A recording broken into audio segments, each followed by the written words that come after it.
Hello, everyone, and welcome back to my NISEI board member interview series. This is session 6 with NISEI lead developer David Withington. Thank you very much for being Hi. on the program. Thanks. I really appreciate being able to be here. We love you for what you do.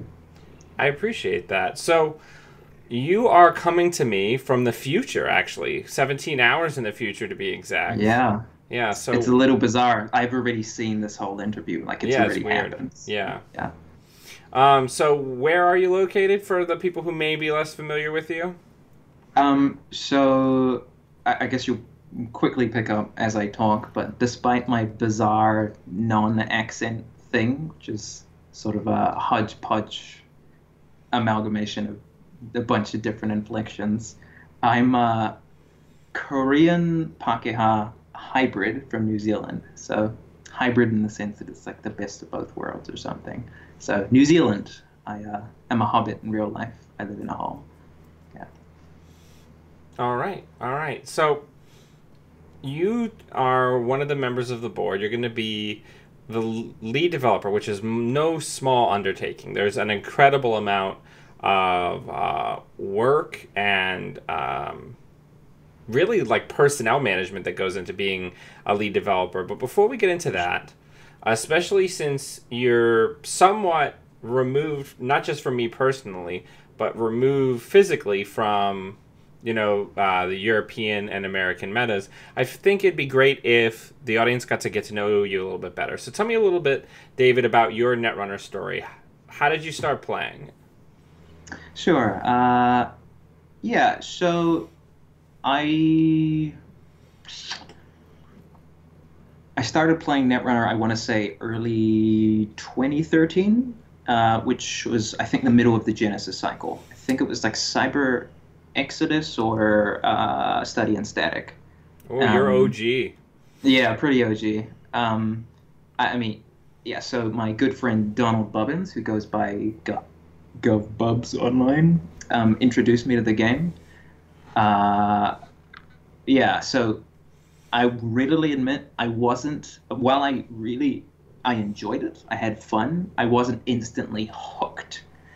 I mean, so I'd always been interested in both in digital and analog games, like card games, hugely invested in. But at the time, I was attending university, and I was pretty engrossed in Dota. So I wasn't really keen on leaping headfirst into another all-consuming competitive hobby.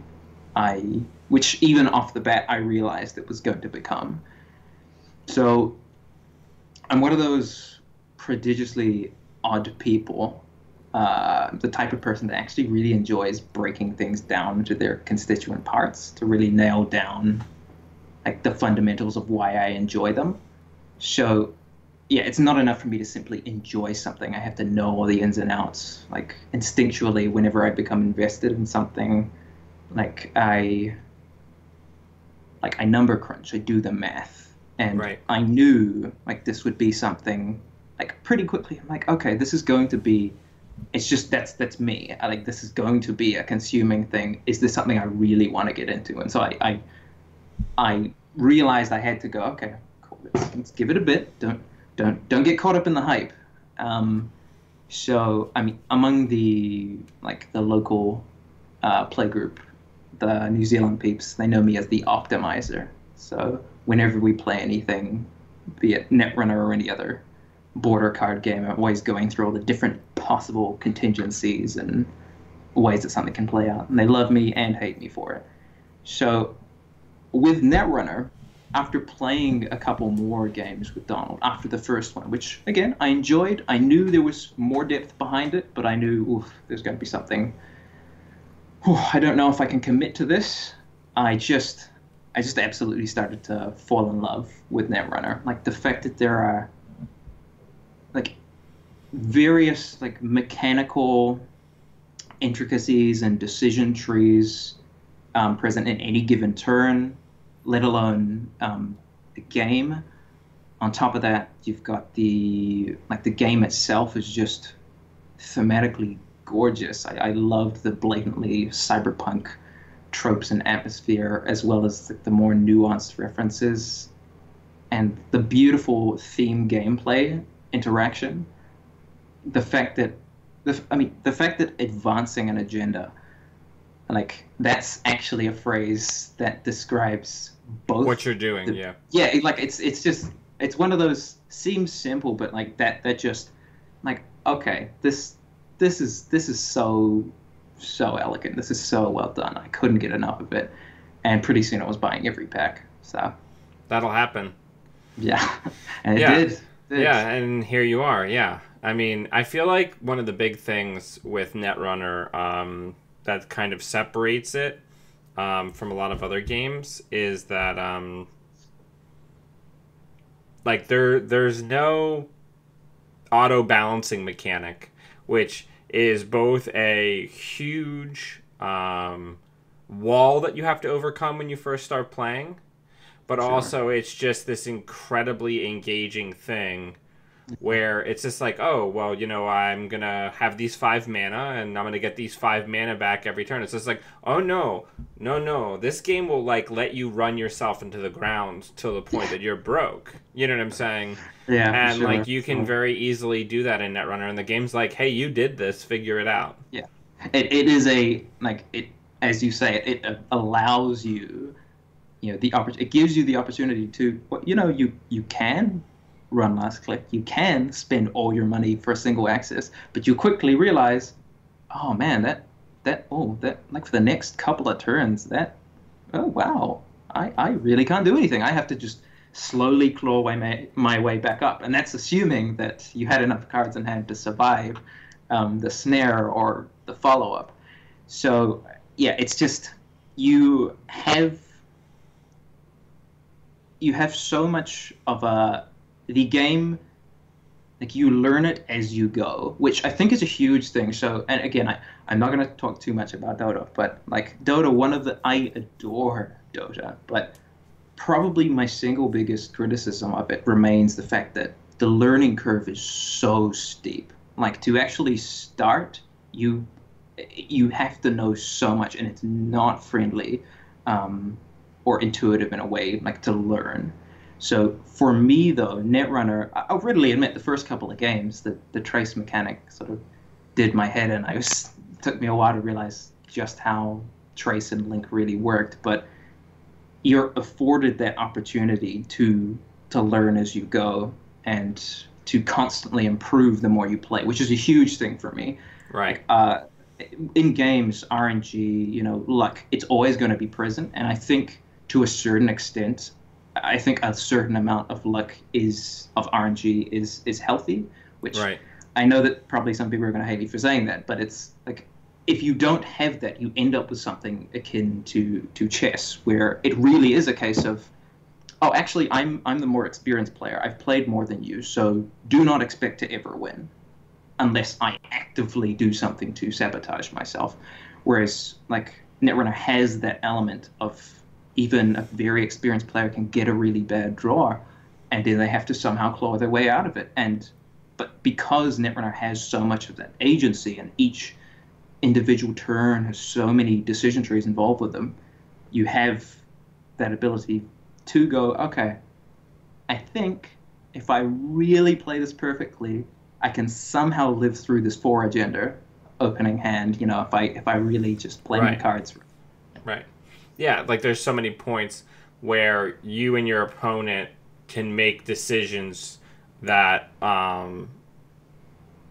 with RNG on your side or not on your side can end up really altering the course of the game, which is something we're going to talk about a little bit, because we're going to talk about how cards are developed and evaluated and kind of have the rough edges sanded down to make them fit nicely into the existing card pool.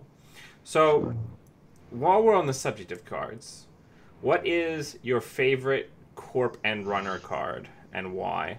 I'm wondering if we're going to go 6 for 6 on the Runner card between all of the Nisei board members. I actually can't remember, and I've seen all of them even a couple of times now, but I really can't remember. But I'm gonna say probably not. So I'd have two cards that I would say are some of my favorite runner cards. Again, because I'm always thinking about all different eventualities and contingencies. I can't restrict myself to just one favorite, but so two runner cards that I really, really love. So one of them would be Parasite. So Yeah. yep. Yeah, the So I best said it. icebreaker in Netrunner. So, like, obviously, ice destruction is a part of the design space that, development team and design team has to be really careful about because, the possibility for that to get to critical mass where it becomes actually ice is sort of meaningless right now because I can delete it before, you know, Having to meaningfully interact with yeah, it. yeah, for sure. But in the same way, I guess I think that ice destruction is a really vital part of a healthy like ecosystem to do with run economy. So the concern surrounding Parasite, for instance, is just like how much it achieves as a single card. Over time, the strength of the piece of ice is weakening.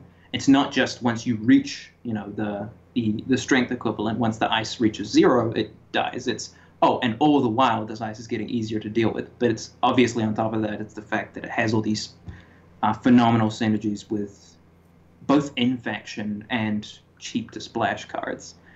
But yeah, for me, Parasite is, for the longest time, served as this integral, I guess, check, particularly to, the reason I think particularly that I appreciate Parasite is for its function in keeping in check like really high sub ice and preventing the fact that ultimately if the corp is allowed to go entirely unchecked and install as many ice as they want on a server, you've got ice like Surveyor that I enjoy Surveyor as well, but it's that that ice is horrific if it's just the corp the runner doesn't actually have any viable way of reducing the number of ice on that server. So Right. And what's the other card? so the other runner card would be Sneak Door Beta. So Yeah, that's a good one. I know it's it has slightly awkward interactions with like security testing and Crisium Grid, which I think is probably more an issue with security testing itself. I'm sure Jaco is probably not the biggest fan of it for that reason, as rules guru. But it's just the card itself is so delightfully underhanded and criminal feeling to me. It's like this is the OG rebirth into Omar. So like it's no secret to people that have played against me, so all the NZ guys will know I really, really enjoy like aggro runner decks, like as a play style, and like ones that are predicated on applying pressure to centrals. And this card's like the embodiment of that. Right. On top of that, I think it's a really, really great design for a 2 MU medium cost program. And like in the balancing side of it, the MU requirement is very much, it's non-trivial. Like if you find that in the early game, you frequently use it, and after the archive is sufficiently iced, and you have lack the ability to get through it and also be able to interact with ice on other servers to contest the remote, for instance, you have to override it.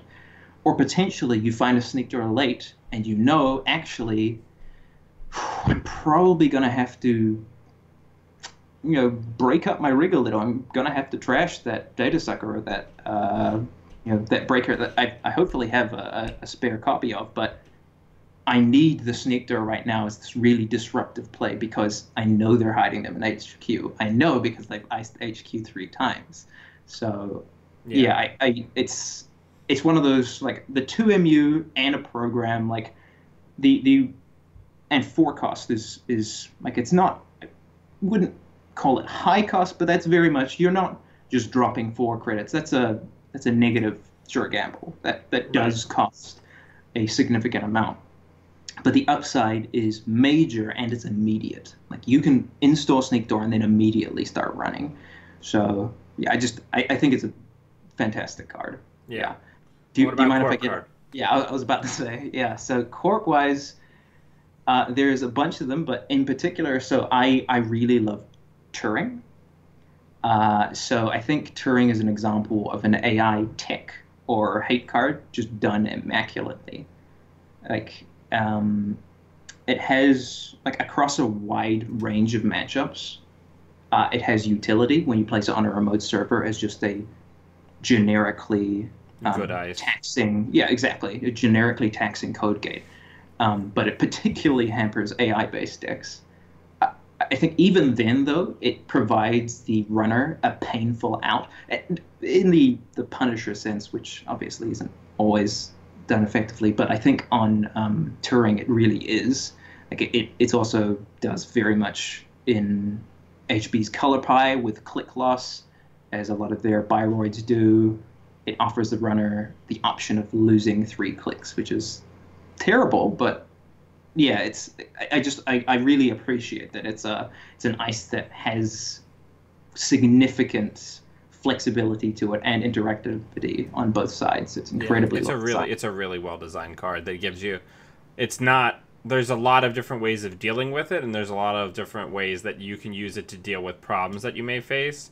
Yeah, for sure. Is something that has come up, came up in. I'm sure you guys all talk about this, but it came up in Greg's interview as well. Right, design is good when it's just like, oh, this is this card, and this is the best and most optimal way to use this card at all times. The best cards have multiple uses, and multiple players could look at a situation and use the card differently and both be right, or both be playing well. Yeah, both be, have that particular decision that they've gone through to be actually, I can definitely see justification for that, given the game state. Yeah, it's not a bad call. So on the flip side, similarly, I think Wraparound is also another great anti-AI design in that it's a Fractor gear check. That technically you don't actually need a Fractor. Like, you can just use a pumpable AI, but like, again, that feels bad. Yeah. Yeah, I mean, I played Noise during Spin Cycle. Like, this Wraparound came out, Sweep came out, NBN already had the Astro Train going. Like, they didn't have NEH yet, but it was rough, and Jackson Howard had just hit. It was not an uncommon experience that I was stim hacking, as the flavor text indicates. I was stim hacking through a Wraparound just because I had 3 Coronas in my deck, but this was pre I've had worse, pre inject. You did which I've got 3 Coronas, but if I don't find them, it's Cryptus, baby. That's all. I do what I can. Right. Yeah. I guess just to cap off, I think I have to say, though, my favorite Corp card, bar none, it has to be Snare. Like, I mean, I could go on, probably hours waxing lyrical about how much I love Snare as a card, with every single fiber of my being. But I think basically every Netrunner player has stories that they love and hate to share about the card, both using it on the receiving end, the fact that it's massively impactful, it's incredibly iconic, the fact that it has the activation cost attached to it. If Snare just did damage when they accessed it and there was no requirement for the Corp, it'd be so much less interesting. It'd be there's actually not a meaningful choice here. The meaningful choice is I chose to put it in my deck, and otherwise it does something. But in the case of Snare, it's it's very much okay, this costs 4 credits. Again, 4 credits, that's the negative hedge fund, the negative short gamble. But the actual impact of that, again, game state dependent, even if you're not planning to kill, I mean, if you're killing them with it, obviously, yeah, you fire, but even if you know it's not going to even lead to a kill, you think, I play it all the time, Palana or empty, and just the value of, okay, well, I haven't seen, for example, I haven't seen a breaker yet. I actually think they're holding on to one. Right. To be able to hit that out of hand, effectively, I just got like a program trashing without having to actually, install a program trashing ice. Oh, and your tech? Oh, and I hit like an economy card as well? Oh, I'm pretty happy with good. systems. Yeah. Yeah, it's put simply, like, for me, it's like the perfect card. Right. And again, Massively biased. But it's a lot of it's a lot of choices for both players, right? Yeah. So talk to me a little bit, David, about what it means to be a lead developer, moving forward with NISEI. So, as I touched on before, I lead the development team for NISEI, which means that I work in close proximity with Greg, obviously the lead designer, in balancing feature sets and formats. So I work alongside a really fantastic dev crew. It's Ben, Xenos, and Christian, bouncing ideas off of.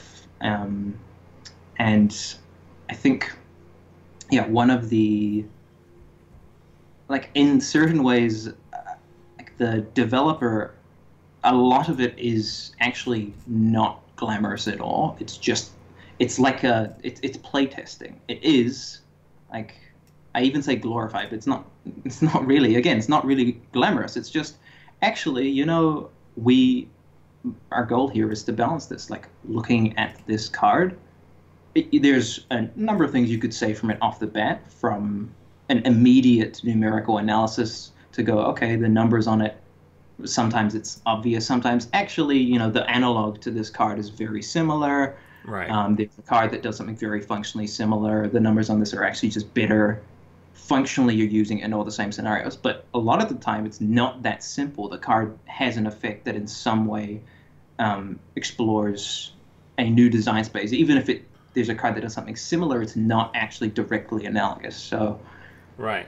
The only way to playtest that, it's not by talking about it. It's just, okay, well, I'm going to jam a bunch of games with this. I'm going to jam a bunch of games like with this in this matchup.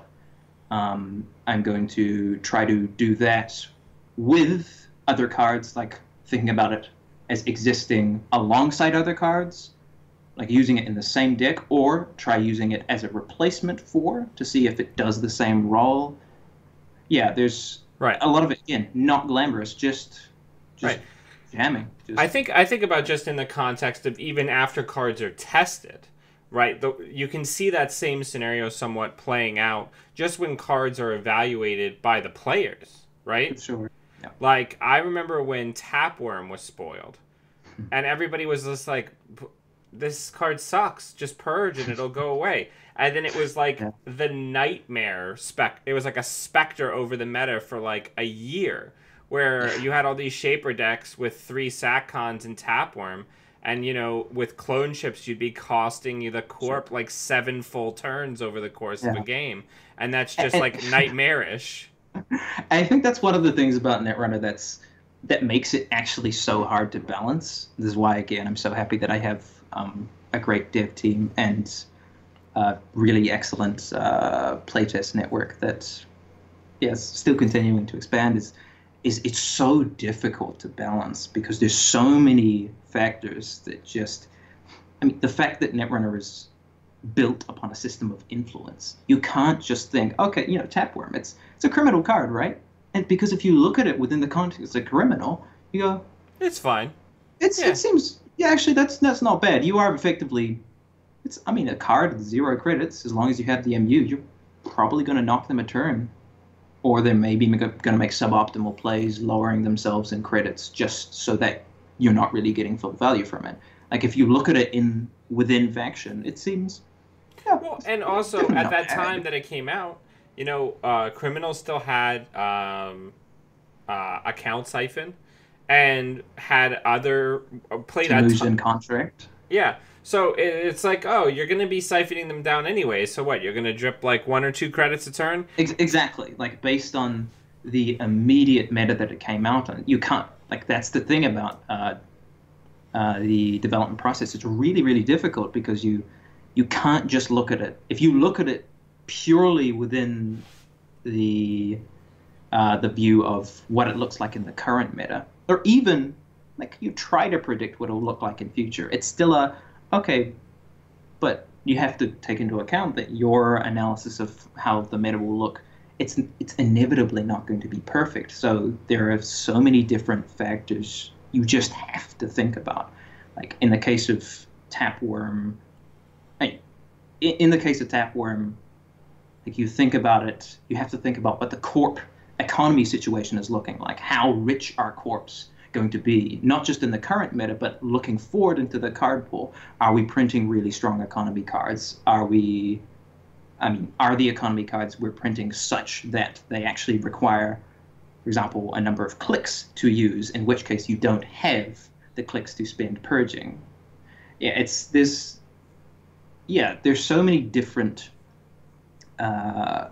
ultimately, I say unforeseen, and done right, playtesting, you do foresee them, you do pick up on these, and I don't think Tapworm is an example where, I certainly don't think it's an example where playtesters were just completely inept and didn't realize how strong it is. But I mean, I feel like, again, because of the specific engine building nature of Netrunner, it's hard to anticipate how people, even if you're a good playtester, you can't always anticipate how people are going to build a deck around and create a new econ engine around a card. Like at the time that Tapworm came out, Shaper was like based in part around the neutral economy it had always used and Tapworm. Because it was just like, if I drip for 3 or 4 a game, plus all the other Shaper drips and Pawn Shop, I'm going to be sitting on like a mountain of gold the entire game. For sure. But yeah. It's impossible to anticipate, especially new engines, because you don't have enough people looking at the problem, right?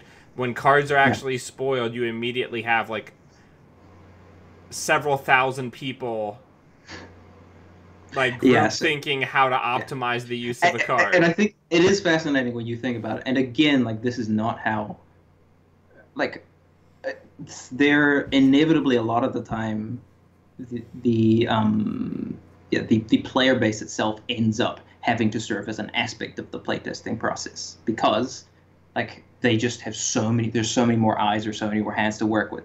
So I think playtesting could be, this sounds extremely cynical, could be best described as you trying your best to prevent things from being broken. It is inevitable that it will happen, but like a huge part of it, so for me, a big part of, actually didn't touch on, but yeah, the playtest network. So that's my other major thing that I do is managing the playtest network. I do that with Chris Dyer, who's the playtest coordinator, very affable, lovely person. So I manage both the farm maintenance side of it as well as recruitment. So it's really, really important for me to get a broad range of players in terms of both player preferences as well as skill level, because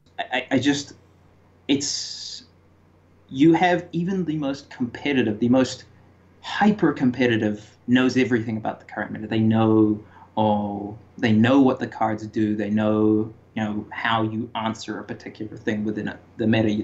They know exquisite knowledge of the card pool and what are key matchups. They're still just based on the fact that they inhabit that space, that competitive sphere. There are going to be cards that may, for example, appear janky on the surface, that actually there's the way to really break this, but I mean, it didn't fit within any of the meta decks at the time, or those that had been seen prior. So one, I guess, brief story, and this is obviously only so much detail I can go into it, but the Cabernet Wu,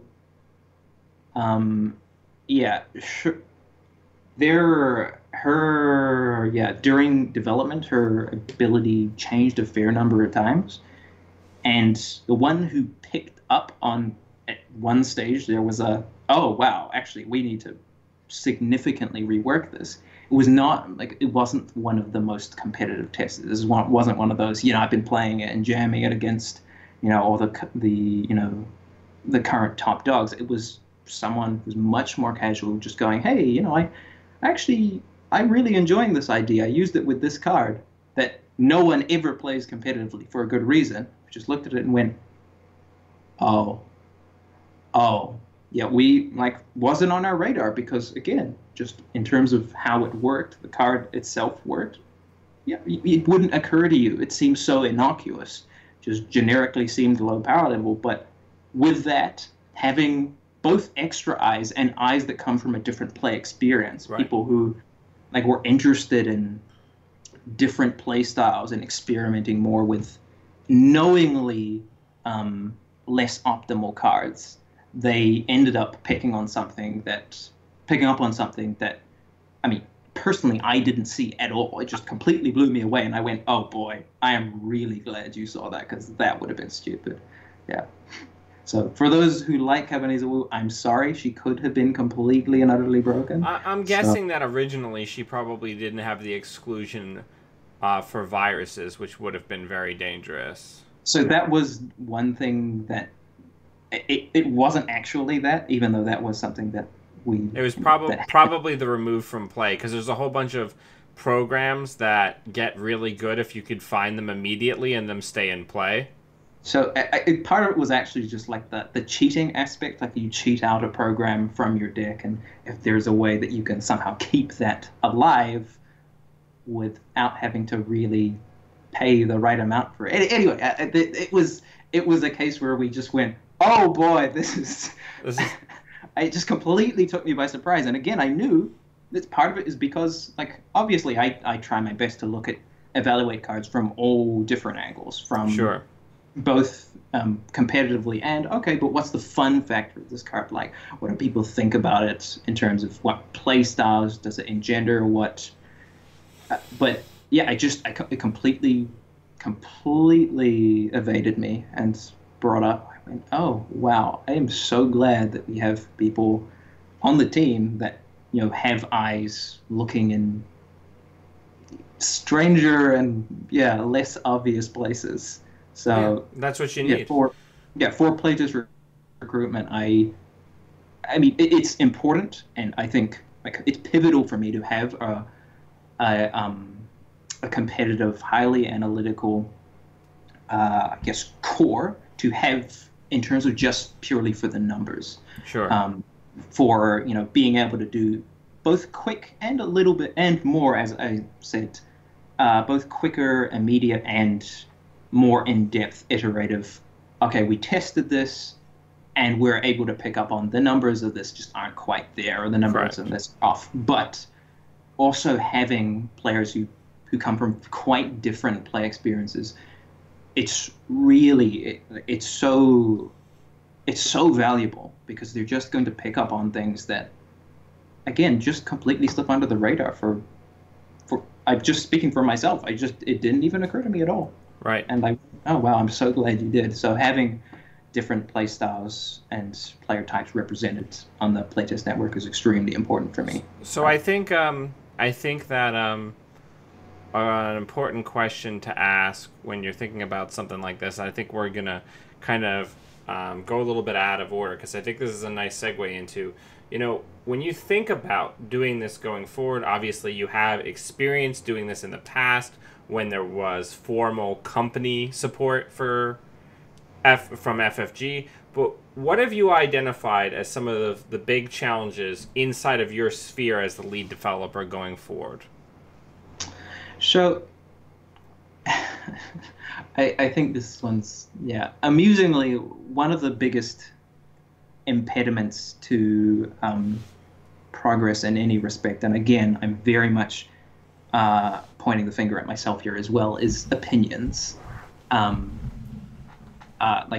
Everyone has opinions. It's known fact. I personally am massively opinionated on many things, and my natural proclivity is to look for criticisms, which, I mean, leads to me frequently being very depressed. But on top of that, it means that I have this perfectionist streak. I have this ability to identify issues, but at the same time, it's so important within the process to be able to step back for a minute outside of myself, because that's the space I occupy. I have that sort of mindset.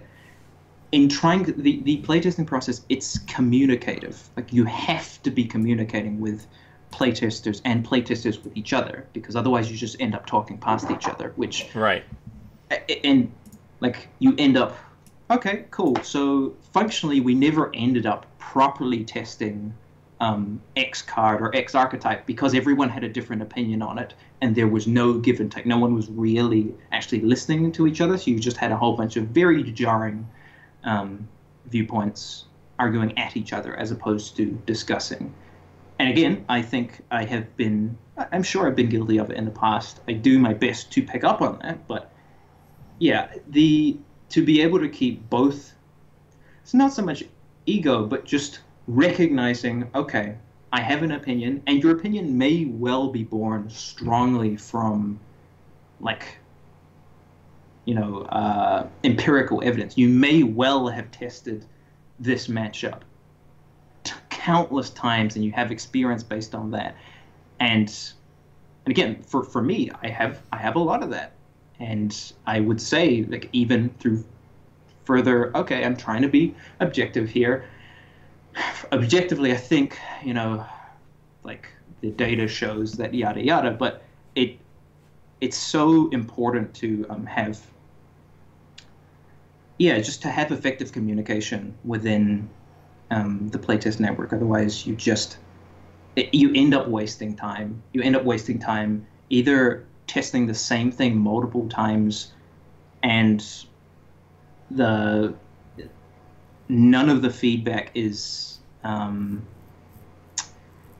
really conducive to something that I can work with, and let alone to be able to have testers actually work together. And so one of the big difference between prior playtesting that I've done under FFG, that I think we have a huge a privilege to be able to make use of, is online testing. So in the NISEI era, like, JNet is more pivotal than ever for playtesting. Like, you have testers. I test with my local New Zealand Right, group. but it's not the same. Like, if you can jam games rapid fire without having to have, like, your entire collection with you, without having to be able to resleeve, It's huge. The amount, yeah. And your deck's completely randomized every time because you're using a computerized shuffler. Like, it's and I think more importantly, 100% what you're saying in terms of the randomization minimizes a lot of the human element, which is also, again, very important in other ways, but that we tend to unintentionally hamper or bias the development process. But another huge thing about having online testing is the ability for cross-pod testing. The ability to, you're not going to have people, you might still, but it's much harder to have people arguing, well, my testing says differently, when you have the possibility, actually, let's play some games. Like, it's not a, hey, I part of this group here, my testing is different to yours. Well, I guess we'll never see eye to eye on this. It's an impossible impasse. It's no. We actually have that capacity to test just play it between out, groups. To actually, you've been playing this matchup. These are the sorts of decks you've been playing with. Actually, let's test this subset of decks against these ones. And it will take into account as well. Okay, so also what playstyles maybe you have been employing, like what both playstyles and what sort of game plan do you have? What are you looking to do? Are you really optimizing random accesses? Are you doing X, Y, or Z? And to be able to actually, pit them against each other which sounds really horrible. Like, I'm putting them into some. Yeah, but it's really important to be able to get that kind of testing.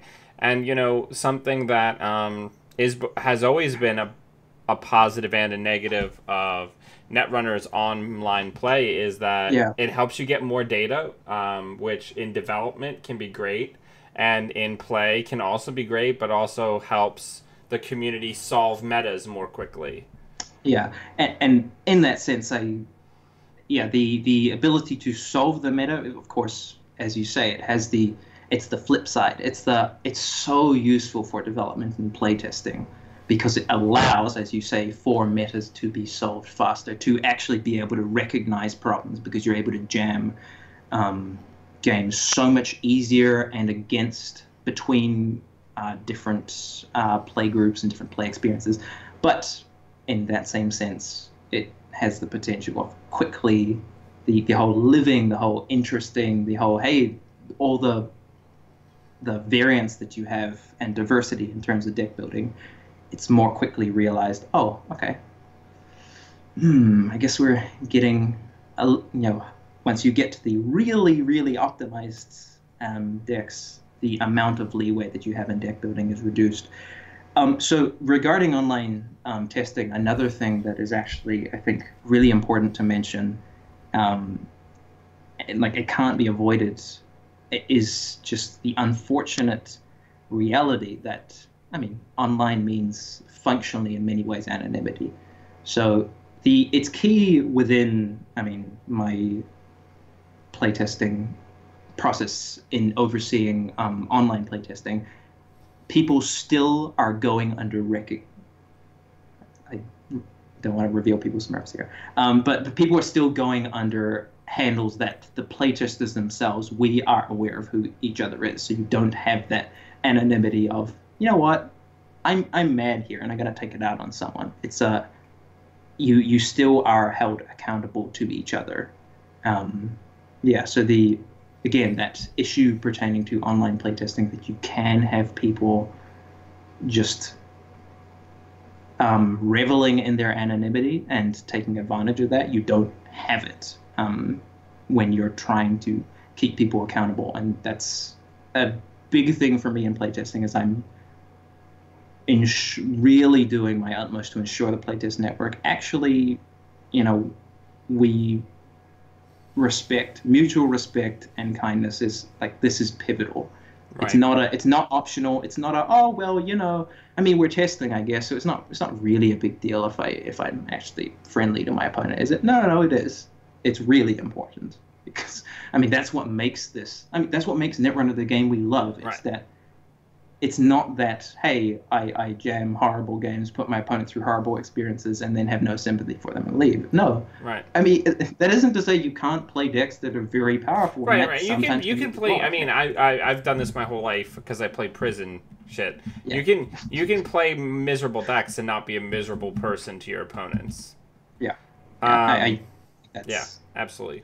So I think that you've just segued very nicely into my next question, because, the Netrunner community is the reward for learning Netrunner. What's one of your favorite community moments? So there's a whole range of amazing Netrunner memories I have, and they vary tremendously in terms of their level of pomp or intensity. So within New Zealand, we've run 5 different nationals and a lot more regionals and store championships, etc. So these are events that in many ways, brought people from across the country to play a game we all love. And even with New Zealand being tiny, it's not, I can't actually just run across to the North Island and say, hey, you want to play a game tonight? It's still they're still, even within New Zealand, there is the geographical barrier. So having wider events like that, it brings people together to play the game that we love in an exciting and exhilarating way. So I mean, I'm a super competitive player, so having these outlets is extremely, to be able to participate at a really competitive level and to test my mettle is really important. Win or lose, the adrenaline, it's huge for me. But that said, some of my absolute, I say absolute a lot, I'm sorry, I just pick up on it, favorite Netrunner experiences would just be really simple game nights with the local crew, playing draft or tier 2-ish. Netrunner decks against each other. No prizes on the line, no stakes. Just playing card games with people I cherish. I say this all the time. Uh, I love my local play test group a lot. My local, not play test, just play group. And it's on the internet now, so that means I can never take it back. So, yeah, we like drafting more fun casual events. As pivotal as competitive play is to the longevity of the game, and it really is. Like this, for me, this is where a huge amount of excitement is. Yeah. Yeah. Like you still have. Yeah. Sorry. Go ahead. No. I was just gonna say, go ahead. Finish that. Finish your thought. I mean, you still have as much as that really drives the game in many ways and is necessary for it to continue. You need to have events, where people can see the game is being played in a big, exciting way. Equally, it's so important to just have really, really low-key, really, actually, we're just a group of people playing something that we enjoy. And like it's so for me, one of the biggest things that I know that I have to keep myself in check for and to task myself with is trying to keep Netrunner, for what I can do locally, as welcoming and friendly a place as possible. Right. So, I mean, I'm not perfect at all, but one of the things that I just try my best, my utmost, is to be as welcoming as possible, particularly to people that might, be less comfortable or feel out of place in a game store setting, or even a more intimate setting. Several of our regulars who I massively appreciate being able to enjoy the company of, and destroying the game of Netrunner from time to time, I would never have ended up being able to see them on a consistent basis if, in the first few moments where I was meeting them, actively, saw the newer player of myself in them, in terms of, we were all newer players once. We all were a little bit fresh-faced, didn't really know what we were getting into, and hey, there are people playing. And again, so the reality is our local play group is super competitive. I can't help it. That's who I am. And a lot of the locals, like Mike and Ethos, who lesser known online, but he's one of our local fiends who just brews jank and somehow destroys people with it. It was so important for me to try to recognize, the humanity in others that I needed for myself. In terms of getting invested in something, I'm absurdly introverted, so interacting with people is draining. Even ones that I really like is draining, but I knew I had to put in this effort, and I'm so glad that I did, because I think our local scene just benefited so much from it. And I think it's really telling that somebody who is going to be a lead developer like yourself is really attached to that meet up, let's just jam some games, let's have some fun, let's test some new ideas, because tournaments, of course, keep people excited, keep people engaged. It's the big exciting events that people prep for and travel for. But no one is going to go to tournaments if they aren't excited to just play and have fun. If they think that that's what happened during Mumbad Cycle. If people think going to their local meetup is just going to be 5 hours of them being miserable, they're not going to go. It's I could go to the store and endure and just suffer through. Okay, yep, shuffle, start a turn, shuffle. Oh, and 2 net damage. Okay, cool. Yeah. Cool. I'm enjoying this. Thanks. Yeah. Cool. Let's maybe not do this next week. It is 100%. Netrunner is a game meant to be played, meant to be enjoyed mutually. It's not a solipsistic affair. Right. It's not something you do as a what's the word I'm looking for? It's not your duty to keep the game going if you're not enjoying it. You know what I'm saying? It's Yeah, not. yeah. It's not a sacred burden. But yeah, Yeah, I would hate for it to be for people coming that they feel obligated to come, not because, hey, I want to come. I love this game. I right. love playing it. Yeah. Yeah. So let's jump back very briefly. So, you mentioned the playtesting community and the playtesting activities that you're already managing and you're going to continue managing into the future.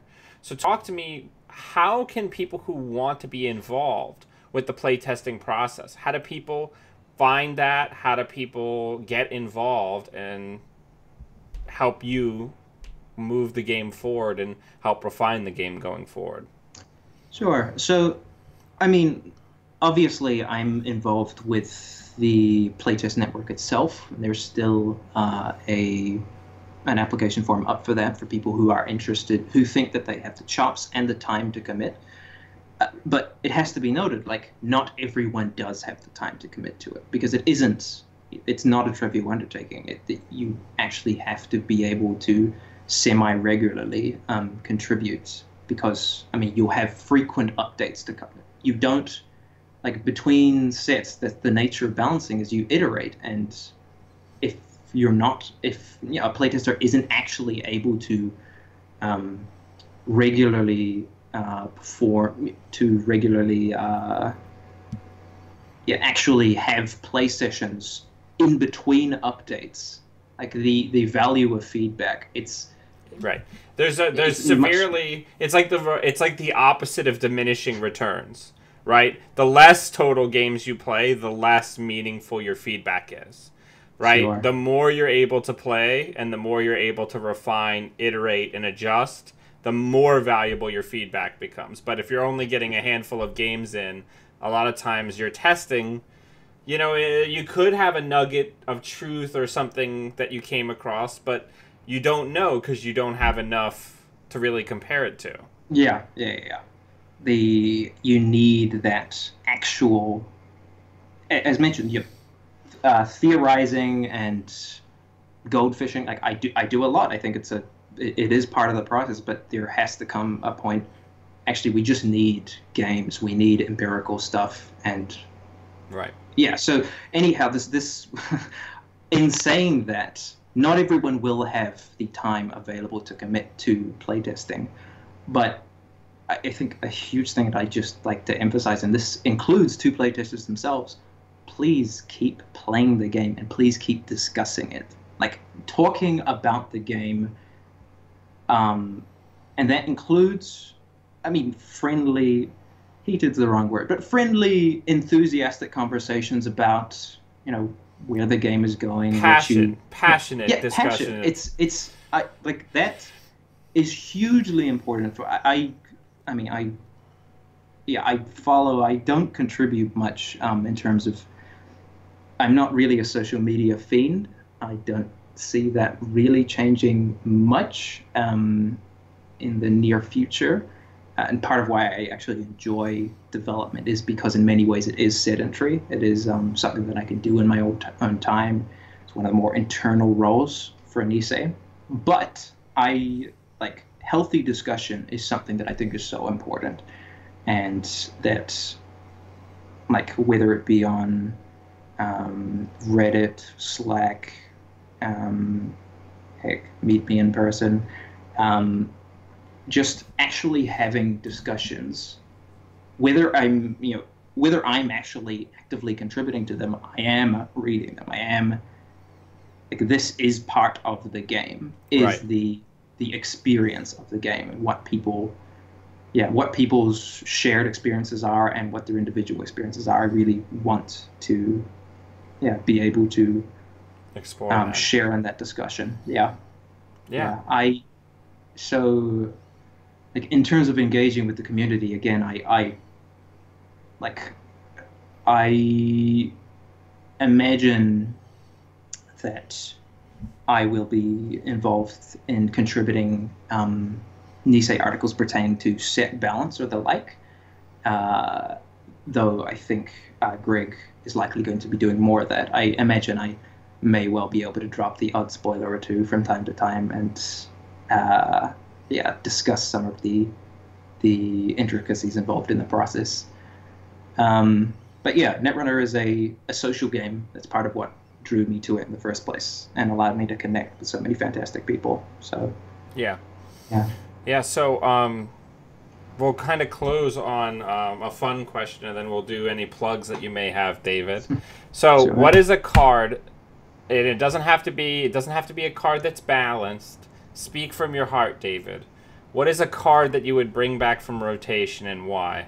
That's a dangerous thing that you just said to me. Okay, a card that I wish I could bring back from rotation. So, oof.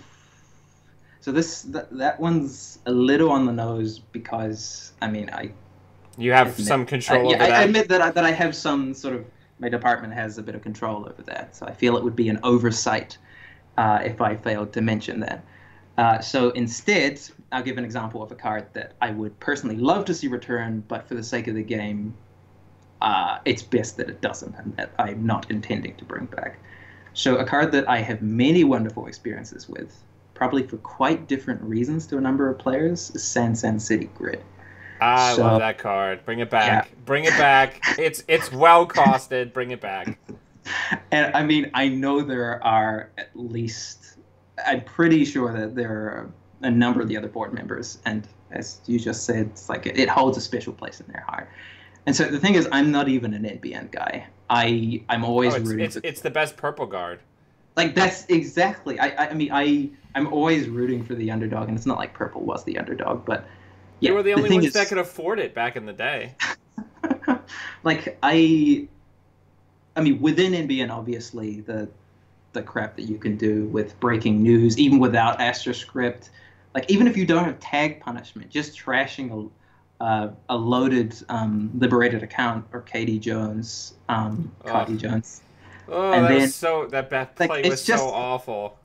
It's just so demoralizing, the runner. And the thing is, on top of that massive economic or game state swing that you can achieve with that, oh wait, it still sticks around. It's not just that you did that huge play. Oh, it still has a 5 trash cost, and the runner needs to run through my toll booth server and pay 5 to trash it. Otherwise, I can do it again. Thank you. Yes, please. Yeah, but, bring it back. Bring it back. You know, I'm ready. A rush. I'm a rush glacier hybrid sort of person, so it's my bread and butter. So, I mean, again, I was, as you were saying, purple. Like, I was always jamming a couple of these in a jammy Hasbiroid ETF deck. Like, access make it a restricted card. Yeah, make it a restricted card. No, I mean, that's the thing. Like, if you make it a restricted card, it's probably fine. I'm no developer, but it's probably fine. I mean, HB, of course, it was far more crazy back then for HB because they had access to actual money and 6/3/2s. So the amount of pressure you can apply, it's actually. So I just scored one of those 3/2s from hand. There are 5 left in my deck. So and if you seal it away in a protected remote with Ash, and you had Ash, and you had all of the actual money cards, and you had the ice that was disproportionately cheap to res with impactful subroutines. Yeah, for sure. So, like as mentioned, the 5 trash cost in San really is what pushes it into. Oh, that's just getting silly territory. You'd swear it came out in the Mumbot cycle with numbers like that, but at the time that it was printed, everyone was broke. Like. You had to break your back in the core set to actually do so. Yeah. But like nowadays, you can imagine. Oh man, it was just. Yeah, the outfit can get to like 22 credits on turn 1, right? Like. Yeah. But like just imagine San City Grid in CTM with like a Mumbot Virtual Tour and the same. Like it'd be miserable. I couldn't in good conscience justify bringing that back in Nisei's first outing, and in doing so. Like erode the competitive environment. Yeah, I got you. Yeah, I'm picking up what you're putting down. So, David, is there any other kind of shout outs, anything you'd like to touch on before I let you go from the future? From the future. Well, I've done this before. So, I think the most important thing is we just got the Nisei Facebook page up and running. So for anyone interested in keeping up to date with our goings on, there you go. Smash that like button, subscribe, and no. The regarding stuff related to my team, obviously, playtest application forum is still open. And if you think you have the chops and you think you actually have time available, please do fill it in. I think one thing that I'd actually really like to emphasize as well is, please, like, I really would love to get playtest app. And fortunately, we have, but I'd love to get applications from like non-US, non-European, and non-Australian, New Zealand metas, because, like, again, the play experiences, like, it's so, like, in here we just can't avoid it. Like, playing in the metas that we do, we end up inevitably having tunnel vision in certain areas. To have people from different communities, like we've got well, yeah, there's card culture, right? Like, I remember when Noise was still around, me and Pacer were like the only Americans that played Noise. All the Germans and mainland Europeans were the ones that like put in the ton of time to like really distilling down Noise builds. And really, like, I'm sure there was other people who played it too, but like as far as like really prominent people who were like, no, this is like the good shit, it was like only a handful of people in the US. And it's kind of similar with Smoke now, where it's just like the big shaper is Haley in the United States, and in mainland Europe it's Smoke, where they're like, no, Smoke's good, you have to distill her down. It's so odd, like, how that works, but I mean, that is sort of really nicely encapsulates why I just think I really want, and again, this is not this is not lip service, this is genuine, actually having a geographically and culturally diverse playtest team is awesome. Like, it helps, like, purely selfishly, it helps me out so much. It gives me more insight into different metas, into different, what's the term you used? Card culture. Card culture, yeah. It's really, really valuable to me. Again, not everyone will be able to do that. Please do, again, just discuss. If you don't have the time, just please contribute. Like, I would like to extend my hearty welcome to the Netrunner community, and I will certainly do my part as lead dev for NISEI to try to ensure this game stays as fantastic as it has been. So that's awesome. David, it has been fantastic to have you on the program and to get to know you a little bit better, because you and we also haven't interacted a ton up until this point, so it's been great to get to know you a little bit better tonight. I think it's primarily just been probably JNet. When I was jamming games. Yeah, but it has been really cool. Yeah, thanks a lot. And again, I said this before we were live, but yeah, just really appreciative. NISEI team, we're so appreciative for you giving us this opportunity to talk with the community, and well, everybody, I'm going to put links once this video fully uploads on YouTube. I'm going to put links to the new NISEI Facebook on there. I'll put links, like I have done, to the NISEI articles that have already been released, which contains the playtesting application and the applications for the other volunteer positions. Check them out. And until we see all of you fine Netrunner humans again, always be running.